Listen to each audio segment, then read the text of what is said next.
CAF está constituido por personas que trabajan en el conocimiento de sí mismas y en la búsqueda de la libertad interior que entrega la expansión de la conciencia.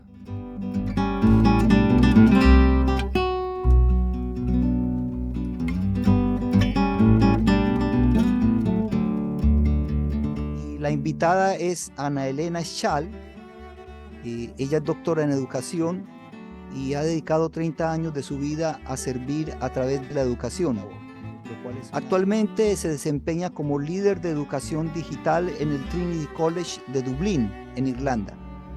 Y su línea de investigación es promover el uso humano céntrico y ético de la inteligencia artificial en la educación. Muchas gracias, Juan Carlos. Muy buenas noches a todos.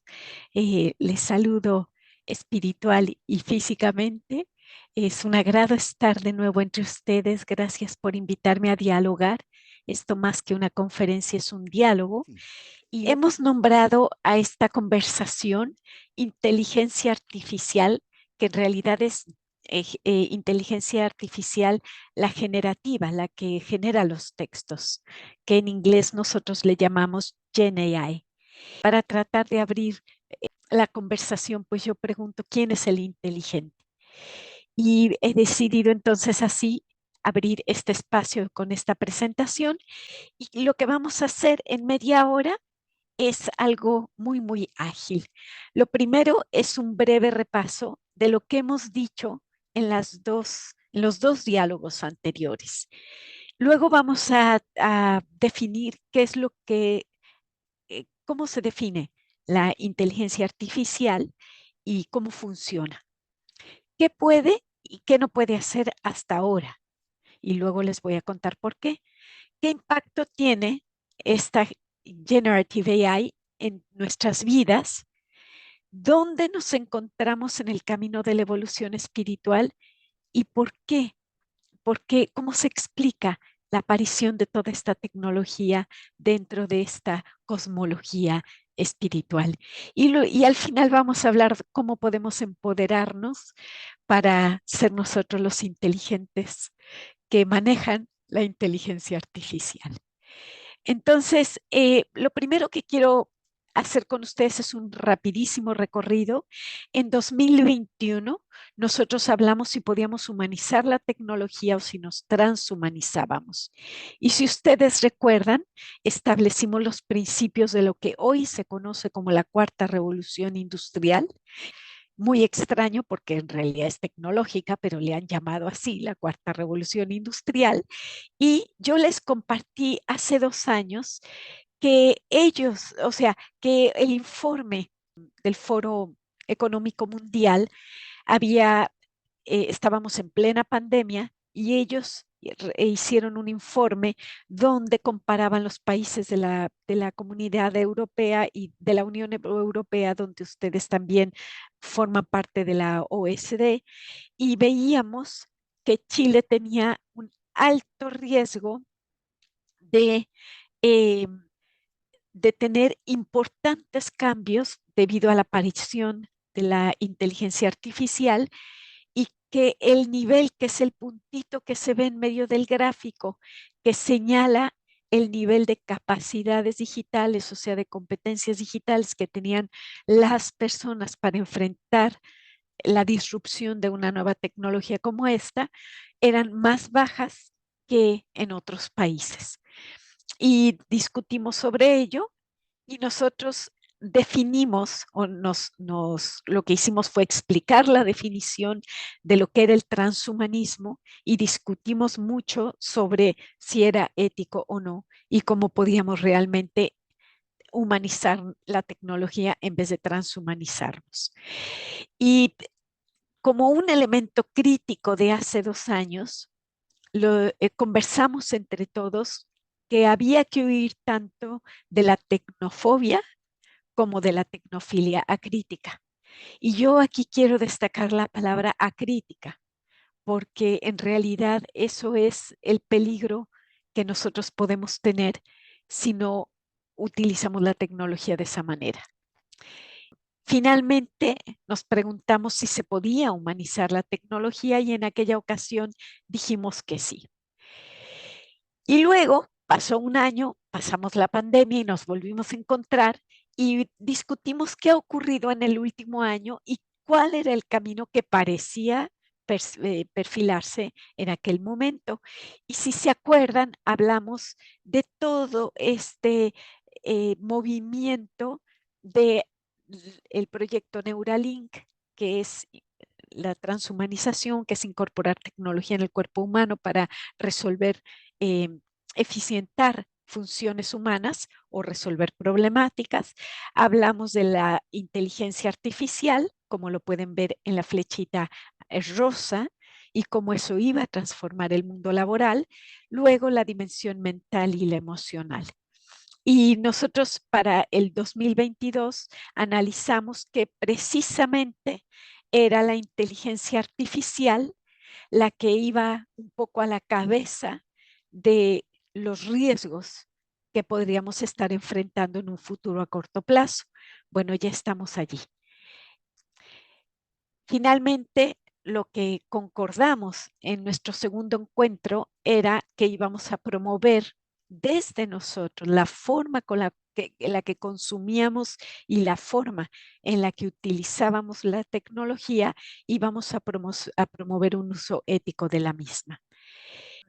Y dejamos por ahí unas preguntitas de reflexión. A lo mejor alguien quiere después comentar si hizo la tarea durante el año y qué descubrió. Y hoy el gran tópico es la inteligencia divina manifestada a través de la inteligencia humana, y desde ahí, desde ese entendimiento, hacer un acercamiento hacia una mirada humanocéntrica de la inteligencia artificial. Ese es el punto hoy. Hemos venido haciendo un recorrido de 3 años y pues estamos en el momento de enfrentar uno de los principales tópicos que ya nos habían advertido los informes de desarrollo mundial que estaríamos enfrentando a corto plazo.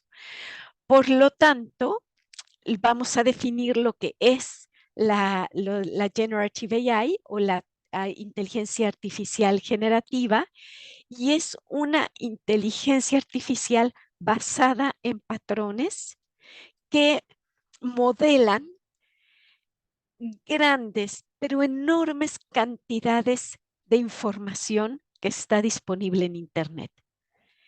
¿Y cómo lo hace?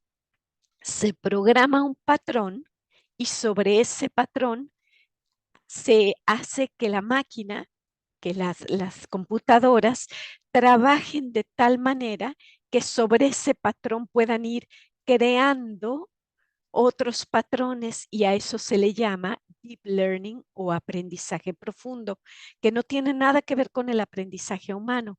Estamos hablando solo de las máquinas. Y lo que hacen estas learning machine, que les llaman las máquinas de aprendizaje, es ser entrenadas para coleccionar datos y manejarlos.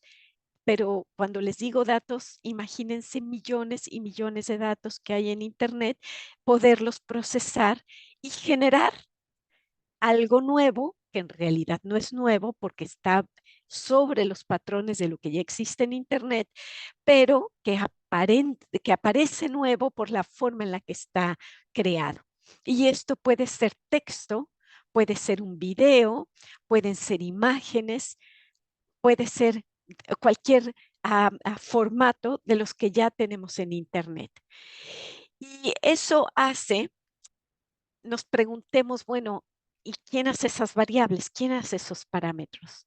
Pues la inteligencia humana. Entonces, no es que la inteligencia artificial piense en sí misma, sino lo que hace es repetir patrones que alguien ya ha determinado que deben ser repetidos de una forma masiva, absolutamente masiva, que no podríamos ni imaginar. La mayoría de ustedes no han experimentado la inteligencia artificial, y para poder hablar de inteligencia artificial, es importante que sepamos de qué es lo que queremos, cómo funciona, y yo quiero que lo vean en vivo. ¿Les parece que veamos en vivo cómo funciona la inteligencia artificial?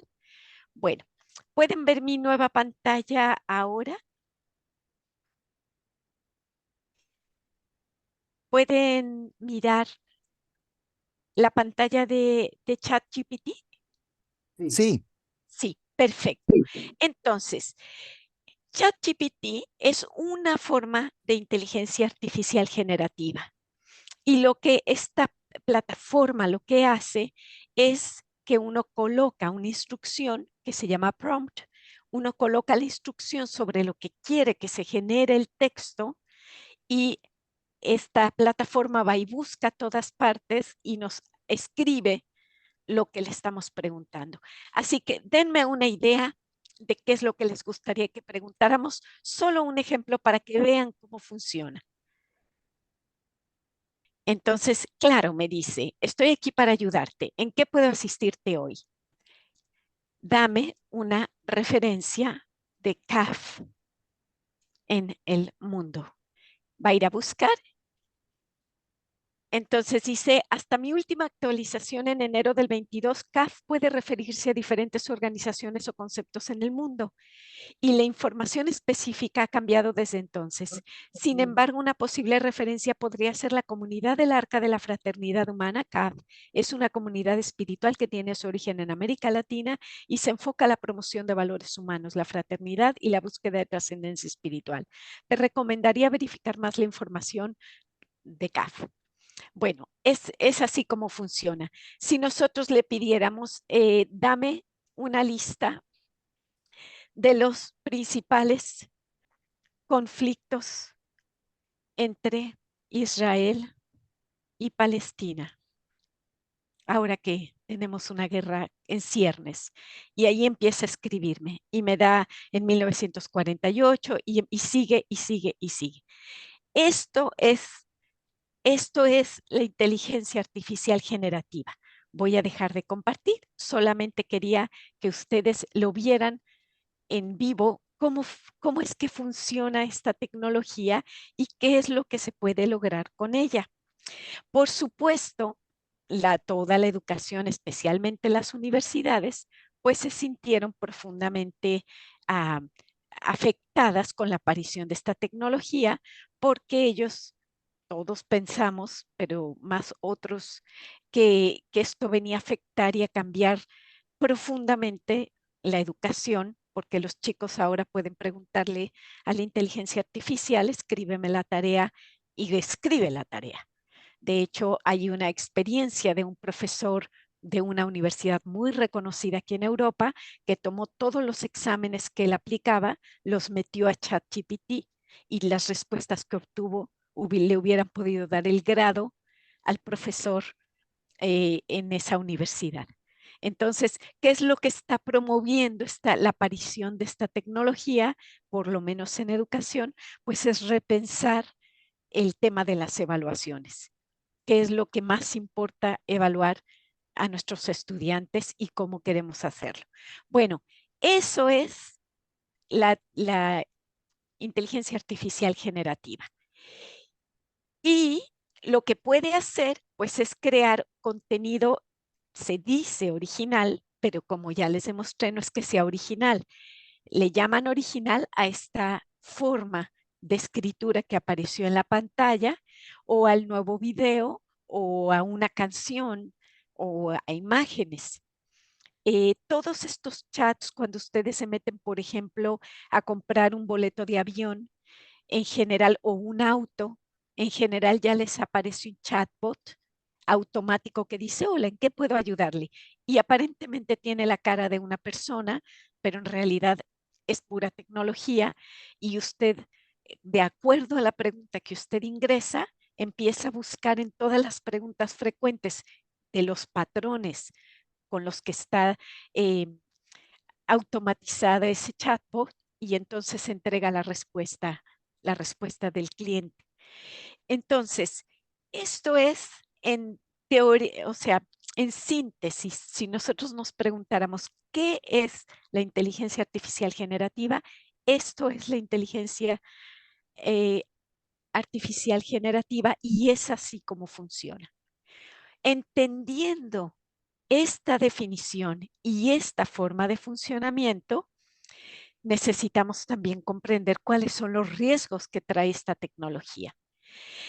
El primer riesgo de la inteligencia artificial generativa es que es imprecisa. Como ustedes lo pudieron ver con CAF, bueno, da una idea más o menos de lo que CAF es, pero no es preciso. A veces distorsiona si la información que hay en Internet es muy variada. ChatGPT, en este caso, hay más de 25 otras inteligencias artificiales generativas, pero como probamos ChatGPT, eh, cuando hay demasiada información que los patrones no saben qué hacer, como que se inventa o es decir, en inglés le llaman como que alucina, saca una información y escribe una información de algo que no es. Por lo tanto, hay que verificar siempre, siempre, igual que hacemos con otras instancias de Internet, hay que verificar la información que se encuentra y que nos ofrece esta tecnología. La segunda, y para mí una de las más importantes, que la gente que escribe los patrones con los que esta tecnología busca y ofrece información, tiene prejuicios y tiene prejuicios de todo tipo. Hay mucha investigación ahora en los últimos meses y algo muy significativo es que en la medida en la que la data es mayor, el prejuicio no se mantiene proporcional a la data, sino que es mayor. Cuanta más información procesa la inteligencia artificial generativa, el prejuicio se dispara.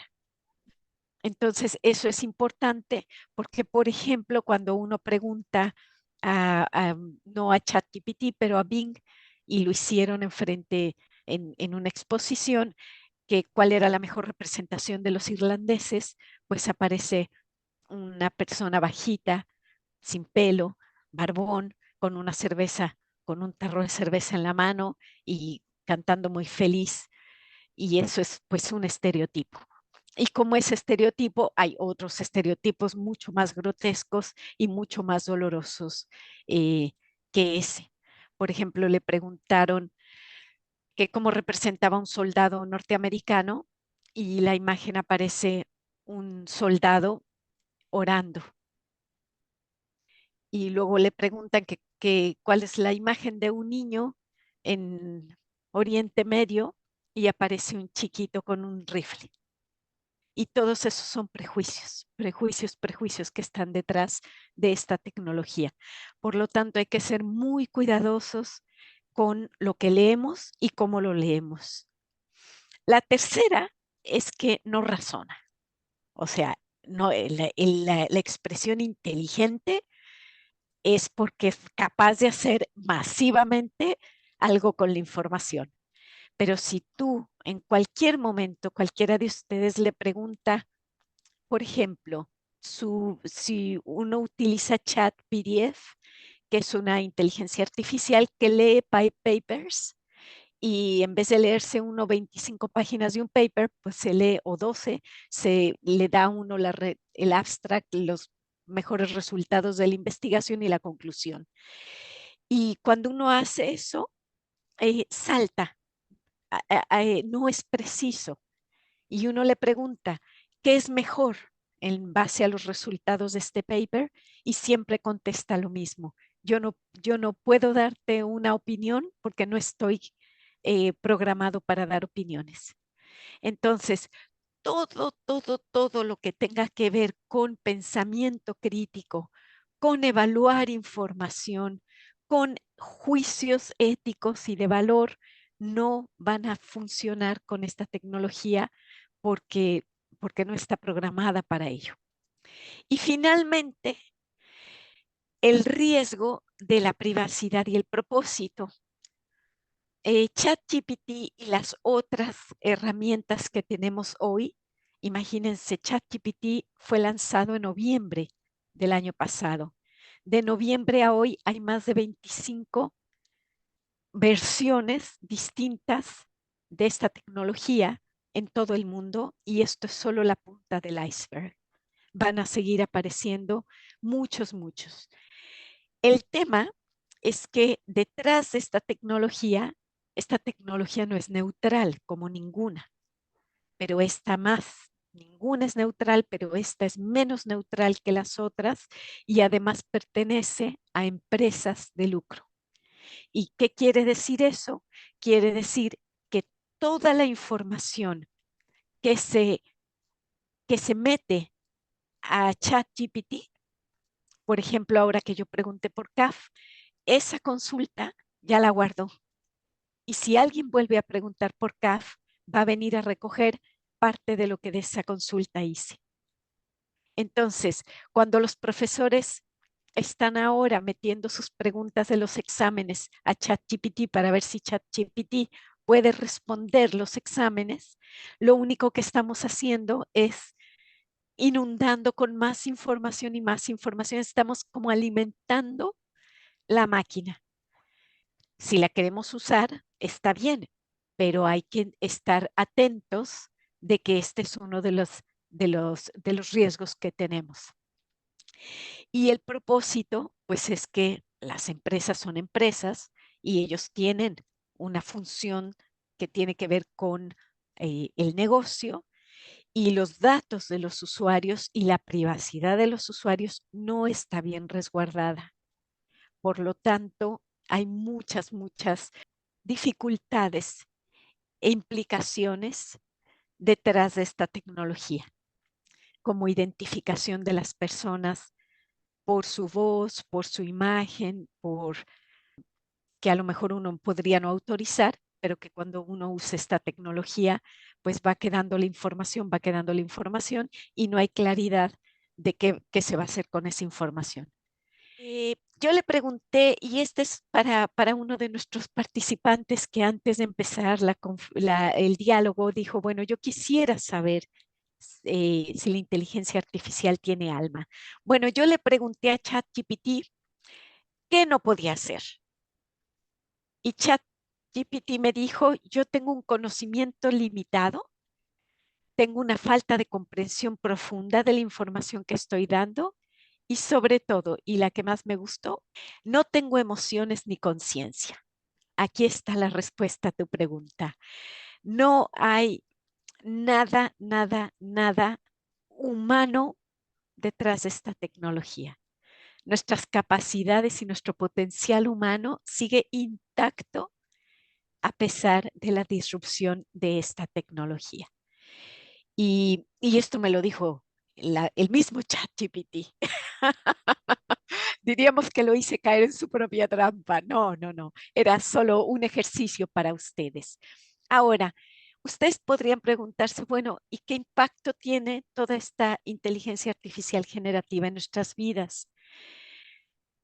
Pues tiene un impacto enorme, tan grande que en octubre 30, o sea, hace unos pocos días, se reunieron los líderes del G7 y concordaron que debido a la aparición y a la rápida, porque estas máquinas aprenden rapidísimo, por lo tanto, lo que estamos viendo hoy, eh, no podemos intuir cuál es el impacto, ni podemos definir cuál es el impacto en unos pocos meses, porque esto va a continuar y va a continuar y va a continuar creciendo. Yo puse que qué podía hacer y qué no podía hacer hasta hoy la inteligencia artificial generativa, pero va a seguir siendo cada vez más y más precisa, cada vez más y más clara y, y esto va a crecer exponencialmente de una forma significativa. Esto va a afectar el mundo del trabajo, va a afectar el mundo de la educación y ustedes podrían preguntarse, bueno, pero ¿cómo en específico? No hay una respuesta ahora, porque nunca antes nos hemos enfrentado a una disrupción de esta naturaleza. Hay disrupciones enormes como la imprenta, la calculadora y todo lo que hemos vivido en nuestro trayecto, pero esta es una disrupción de las más grandes que tenemos en la humanidad de lo que conocemos. Por lo tanto, los líderes se reunieron hace poquito, hace 2 semanas, y dijeron, sentémonos a identificar realmente cuál es el potencial de esta tecnología, toda la inteligencia artificial, no solamente la generativa. Sentémonos a conversar cuál es el potencial y cuáles son los verdaderos riesgos de utilizar esta tecnología y de qué manera vamos a trabajar con esos riesgos.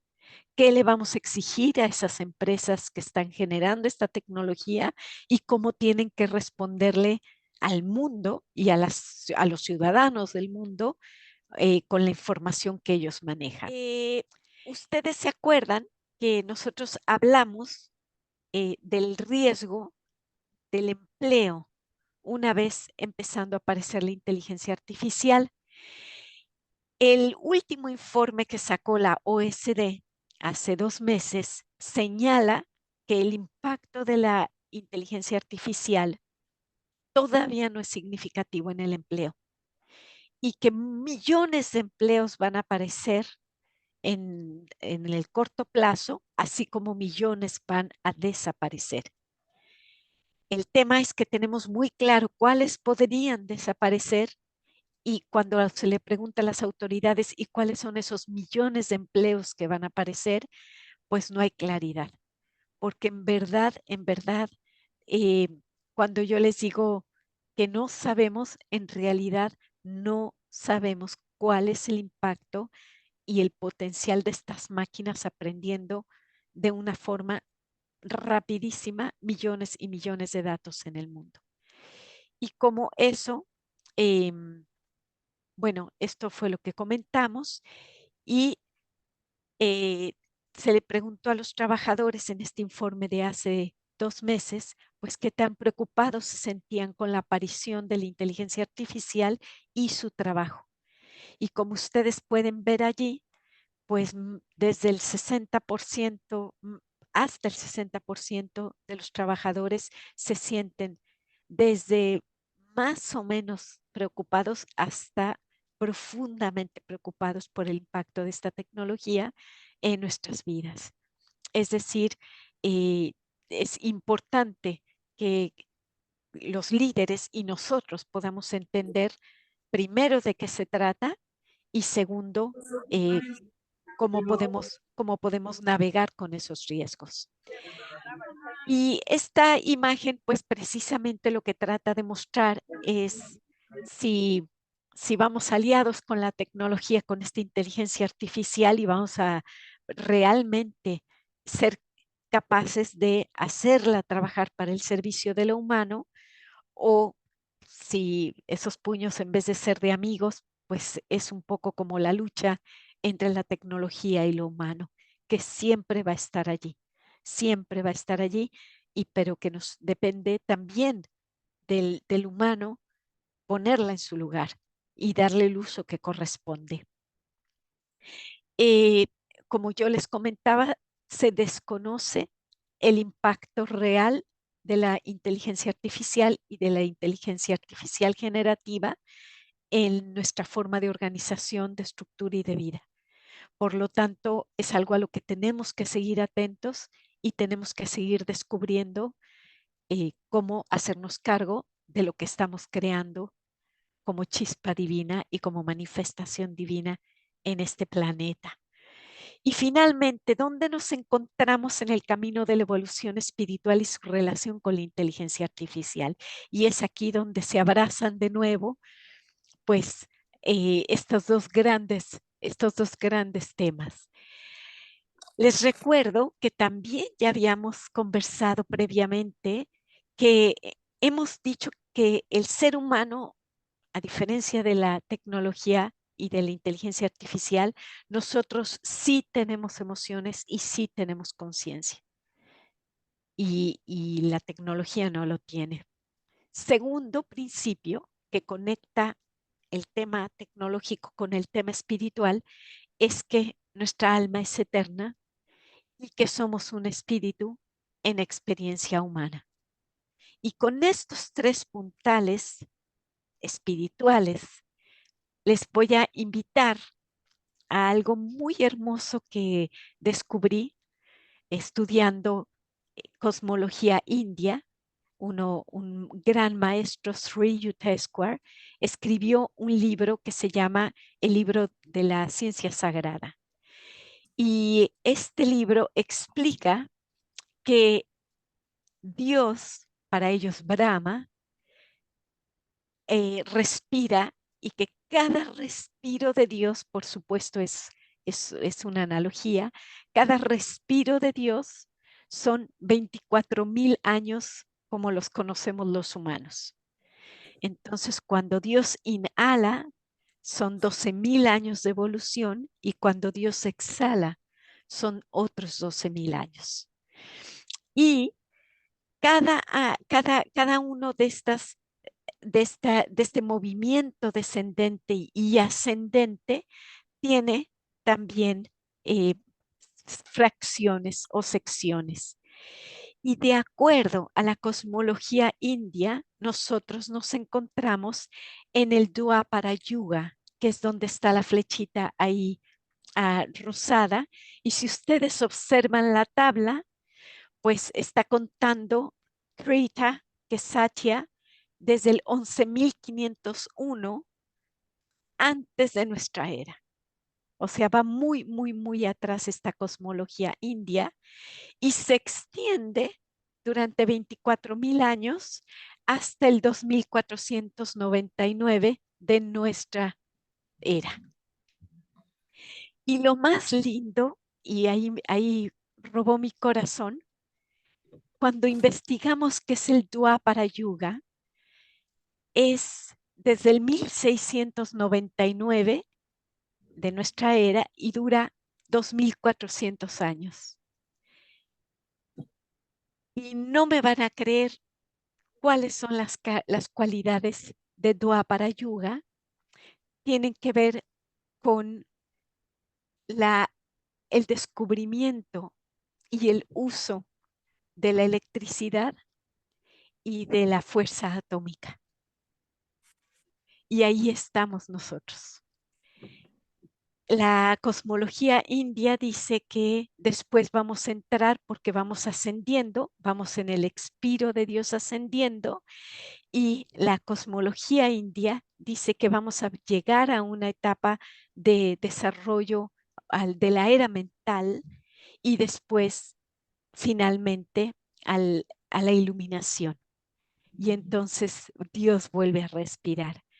Y me pareció encantador cómo la convergencia de este libro que tiene muchísimo tiempo y que se apoya en los Vedas y en toda esta conocimiento de la India, realmente mucho antes de que apareciera la primera computadora, realmente las características de este periodo son muy, muy coincidentes con lo que esta cosmología señala. Y lo que dice es que durante esta época nosotros vamos a progresar progresivamente, mejorar y desarrollarnos espiritualmente hasta que logremos avanzar a la siguiente etapa, lo cual es maravillosamente positivo. Y finalmente, bueno, ¿cómo nos empoderamos si tenemos todo este potencial espiritual y tenemos esta tecnología que hemos creado como parte de la manifestación de Dios en nuestras vidas y que nosotros como almas hemos querido experimentar viviendo en este tiempo de la existencia del respiro de Dios? Bueno, ¿y cómo nos empoderamos para usar esta tecnología y para darle el carácter divino y humano que requiere el uso de esta tecnología? Y empezando por lo básico, me voy a ir por niveles, empezando por lo básico, pues tenemos todos, ustedes y yo, el desafío de desarrollar una alfabetización de inteligencia artificial. O sea, todos nosotros, para ayudar a nuestros hijos, para ayudar a nuestros nietos, para ayudar a nuestros estudiantes y guiarlos en el uso humano y ético de esta irrupción tecnológica, necesitamos aprender. Necesitamos aprender qué es, cómo funciona, cómo utilizarla, evaluarla y crear con ella y entender su ético uso y evitar y denunciar cuando el uso no es el correcto. Entonces, es muy importante, y ahí subrayo evaluarla críticamente, porque eso nos conecta con la primera lámina que yo les mostré y que ya habíamos hablado en 2021 sobre la relevancia de acercarnos a la tecnología desde una mirada crítica. Aquí lo vuelve a mencionar en la definición de la inteligencia artificial. Eso en la parte humana, en la parte de aquí, de la Tierra. Pero ahora, si pensamos en la perspectiva espiritual, todo este temor que ha producido la inteligencia artificial y que quizá todavía, como no sabemos, produce un nivel de incertidumbre que desestabiliza la emocionalidad y la emoción humana y al ser humano en su cuerpo emocional, hay que hacer un llamado al espíritu. Y en ese llamado desde el espíritu, pues ahora me paso de oriente a occidente y les cuento de la Biblia. Y 365 veces en la Biblia se dice, no tengan miedo. Y ese es el mensaje hoy también. Respecto de la inteligencia artificial generativa y en general, no tengamos miedo, porque el miedo nos esclaviza, el miedo nos coloca debajo de la tecnología y lo que tenemos que hacer es empoderarnos y usarla como corresponde. Vamos a seguir evolucionando porque esa es la misión de la época en la que hemos vivido y en la que hemos decidido vivir. Entonces no podemos detener este desarrollo, es parte de nuestra misión. Por lo tanto, tenemos que hacernos cargo y generar conciencia y dejar de tener miedo y conectar con lo divino. Siempre, siempre, todo lo que hagamos usando la tecnología, ejercer nuestra imagen y semejanza de Dios que somos nosotros y junto con ello utilizarla creativamente para el bien de lo humano.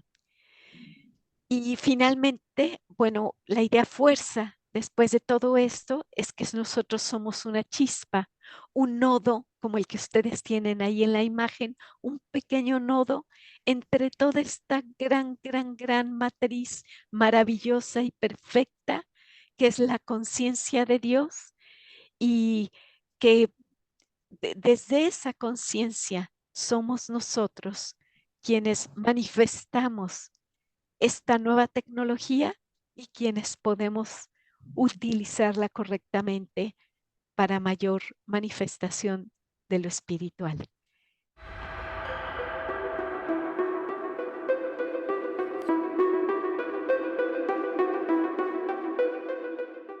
Buenas noches. Buenas noches. Maravillosa la conferencia, muy especial. Tengo una gran inquietud con respecto a la inteligencia artificial. ¿En qué sentido? En la parte artística. Por ejemplo, el músico que utiliza la inteligencia artificial para inventar sus composiciones, el poeta para hacer su poesía, ¿a quién se le atribuye los derechos de autor? ¿A ese músico, a ese poeta o a esa de la inteligencia artificial el derecho de autor? Muy buena pregunta, Ligia, porque hace menos de un mes hubo una discusión enorme, enorme respecto de el arte y el uso de la tecnología, de esta tecnología artificial, de esta inteligencia artificial, y no llegaron a conclusión. En la academia, lo que está ocurriendo en las facultades de arte debemos recordar que todo esto es muy nuevo. Entonces, como yo dije en la presentación, no hay respuestas. Vamos a ir navegando en el impacto y en el uso, y vamos a ir acomodando y delimitando qué se puede y qué no se puede hacer, ah, como definición en este caso de creación artística. En la academia lo que está ocurriendo es que se está invitando a los estudiantes de las facultades de arte a probar esta tecnología, pero a demostrar que parte de la obra fue hecha con esa tecnología. Y va a haber como un porcentaje restringido para que pueda ser considerado una obra artística. Pero esto va a seguir siendo discutido y va a seguir evolucionando. Por lo tanto, lo que te puedo contar es lo que hasta ahora está ocurriendo en las discusiones, en las delimitaciones del uso de la tecnología cuando hablamos de creación artística. Sí, porque yo he leído poesía hecha por la inteligencia artificial y dice uno, pero si no tiene emociones, si no tiene sentimientos, ¿cómo haces esa belleza de poesía? Es que es hermosa. ¿No cree que la Porque, hizo un ser humano? porque acuérdate que ya, ya hay creación antes de de ese nuevo poema, de donde fueron extractadas todas las partes para crear algo nuevo, pero eso no es una creación, eso es traerte de, de otras obras y poner pedacitos y ponerlo de una forma más o menos consistente y coherente, pero crear y hacer arte, si coincides conmigo, requiere estamos hablando de otra definición y de otro nivel, que la tecnología no, o sea, puede crear muchos dibujos, puede crear imágenes increíblemente hermosas, pero no son, eh, ¿cómo van a ser consideradas arte? Es una discusión que va a llevar, que va a llevar tiempo, va a llevar mucho tiempo. ¿No? Dice, las máquinas aprenden o recopilan. Creo que sería importante que tú declararas, digamos, al fondo qué entendemos por aprendizaje. Y bueno, y lo otro cosa diría yo que cuáles son como las funciones más propias que definen justamente el trabajo del razonamiento o de uso de una información en un ser humano, ¿no?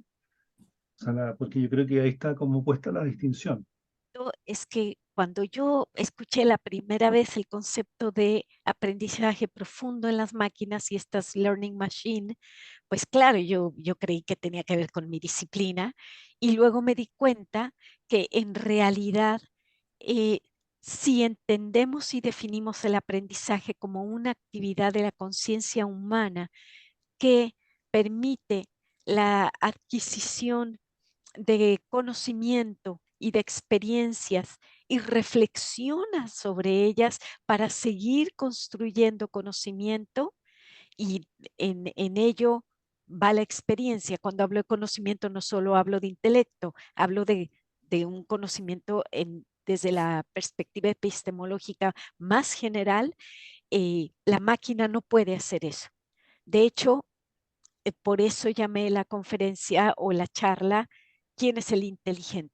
Nosotros somos los inteligentes, nosotros pensamos, nosotros creamos lo nuevo, y las máquinas, debido a patrones y a su gran capacidad efectiva de manejar información que ya alguien ha puesto dentro de ellas, y ese alguien son los seres humanos, la máquina lo único que hace es reproducir, replicar a a un nivel que nosotros no seríamos capaces, que ellas sí lo son porque son fierros, pero que lo único que hace es como darse vueltas en la misma información que nosotros hemos puesto allí.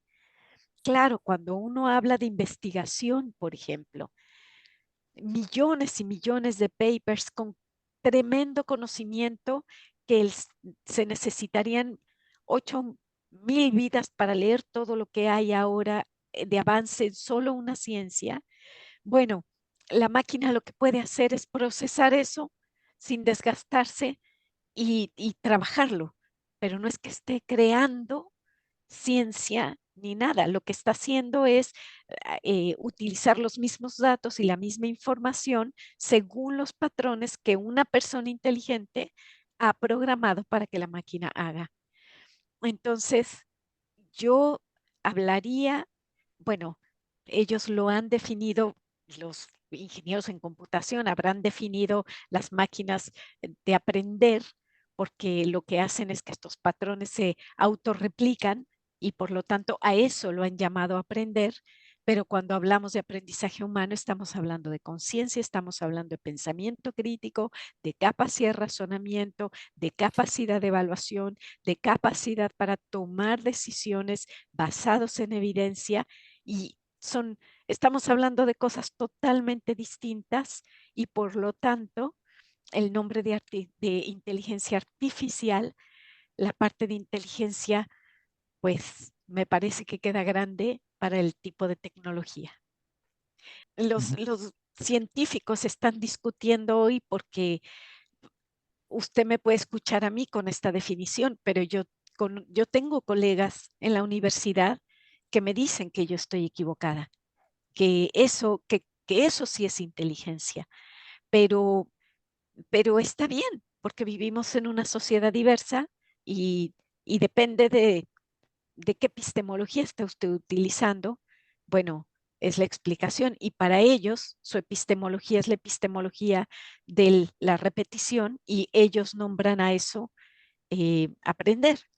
Pero cuando uno tiene argumentos epistemológicos de lo que es la inteligencia, de lo que es el conocimiento, eh, desde otra fuente como nosotros lo tenemos, que consideramos que pensar, que razonar, que el pensamiento crítico, que la evaluación, que la conciencia son cualidades humanas y solo humanas.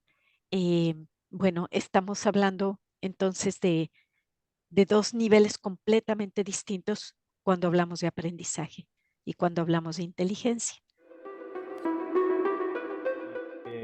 A pesar de utilizar y trabajar con esta herramienta, no soy dependiente, porque a ser dependiente de esta herramienta al final uno se deshumaniza, ya se hace muy dependiente de las máquinas.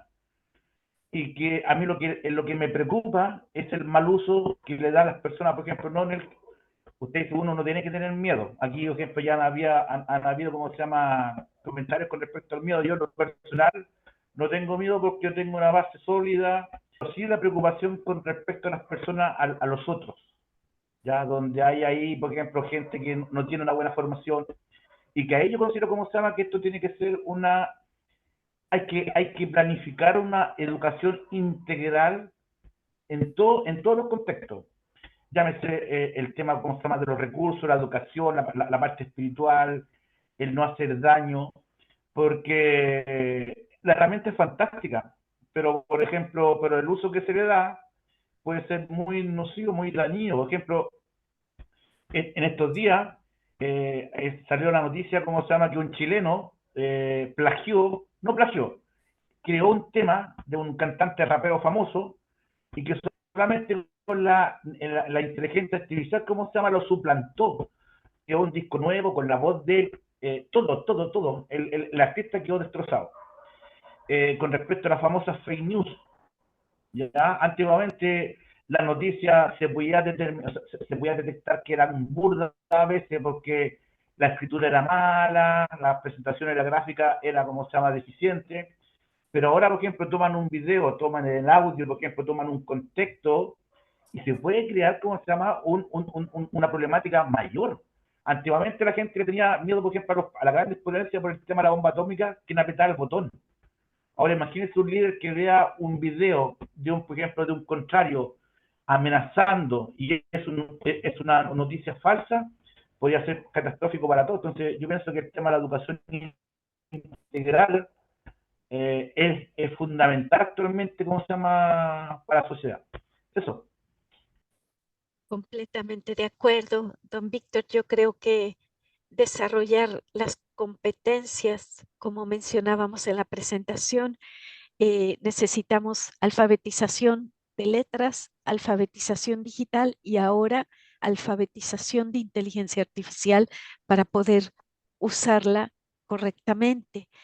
Mi preocupación y gran preocupación desde que vivía en Chile tiene que ver con la calidad de la educación, y en los últimos años, debido al COVID y debido a, a todo lo que está ocurriendo en Chile, eh, la, la calidad de la educación se ha visto negativamente impactada en los últimos años.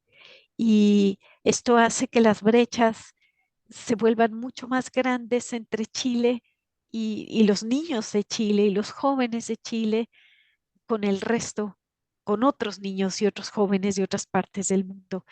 Y eso para mí sí es una preocupación. Por eso siempre quiero estar conectada con Chile y servir un poco de puente entre lo que está pasando aquí y lo que está pasando allá, para ver cómo podemos realmente ayudar a los educadores a desarrollar estas competencias de las que usted habla para, para que no arrolle la máquina del tecnicismo, del tecnocratismo a nuestras escuelas y a nuestros estudiantes. La verdad estoy encantado, complacido con la ponencia de Ana, muy profesional, muy actualizada y es muy agradecible esto que hace y realmente, como ella dice, pues nos tenemos que hacer cargo. Y eso empieza con entender esto, con ser usuario y con buscarle la mejor utilidad, como ya se ha comentado, ¿no? Inteligencia, aunque sea artificial. Creo que tendríamos que hacerla nuestra aliada. Tendríamos que aprender a como si fuera un potro salvaje, a domarla, a conocerla, a utilizarla. No me puedo pelear con el potro porque corre más rápido que yo, porque es más fuerte que yo. No, no, no, yo me subo al potro y lo utilizo para los fines que desde nuestra perspectiva espiritual estamos nosotros pues buscando, que de alguna manera la tecnología nos ayuda a unirnos como seres humanos, a dignificar la vida de todas las almas. Entonces, desde esa perspectiva es que yo lo veo, lo uso y procuro, de alguna manera también, pues, promover o fundamentar estas cosas. Y basado en la experiencia que tuve, hacer un pronóstico de qué es lo que se viene en el futuro, ¿ya? Bueno, yo estaba a principios de la década del 90, estábamos en la Facultad de Ingeniería, ¿no? Y había un compañero que tenía una calculadora chiquitita, programable, que por ejemplo este programa hacía unas cosas muy interesantes. Reitero, esto es de hace 30 años atrás, ¿no? Entonces, las primeras sentencias, Toto es un perro. La segunda sentencia es, los perros ladran, y la calculadora ya sacaba la conclusión, decía, Toto ladra. Entonces, repetimos, esto era asombroso hace 30 años atrás. ¿Cuál es la diferencia entre 30 años y entre 1990 y 2023?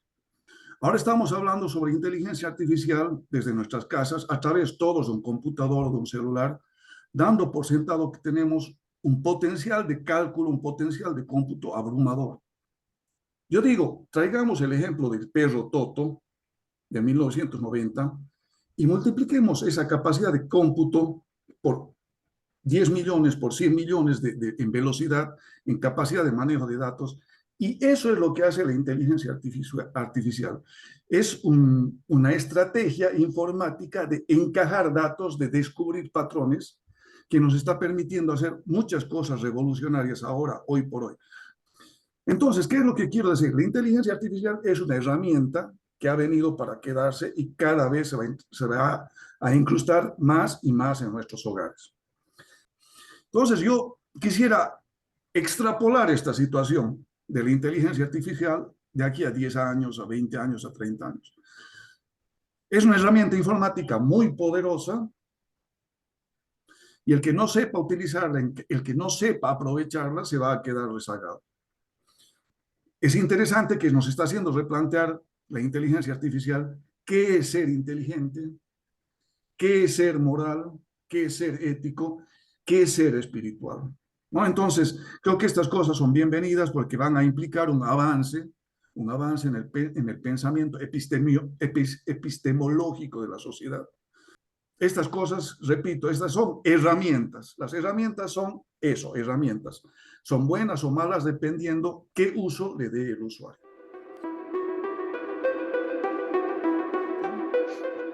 Bueno, solamente yo creo que podemos cerrar con una idea fuerza, que es que nuestra relación con la tecnología tiene que ser desde la conciencia y la competencia. O sea, tenemos que estar preparados para usarla con conciencia, para no entrar en conflicto con ella y para poder utilizarla en función de la autonomía, del crecimiento del ser humano. Así que mi último comentario es invitarlos a seguir usándolo, a seguir explorando, a reflexionar críticamente cómo lo usamos y a preparar a nuestros niños y jóvenes para un presente y un futuro relacionado con cada vez más inteligencia artificial. Gracias. Bueno, Ana, desde el corazón un agradecimiento muy grande por la exposición, que fue una exposición de clase mundial, que nos dejó además muchísimas reflexiones y la responsabilidad de que seamos nosotros los que reflexionemos sobre estos temas para tomar decisiones más inteligentes. No sé si más inteligentes que las máquinas, pero bueno. Nosotros somos los inteligentes. Exactamente, esa es la respuesta a la pregunta. Deseamos dejarles cordialmente invitados a nuestro próximo encuentro y por favor no olviden de compartir e invitar a sus familiares y amigos. Tengan todos muy buenas noches y muchas gracias.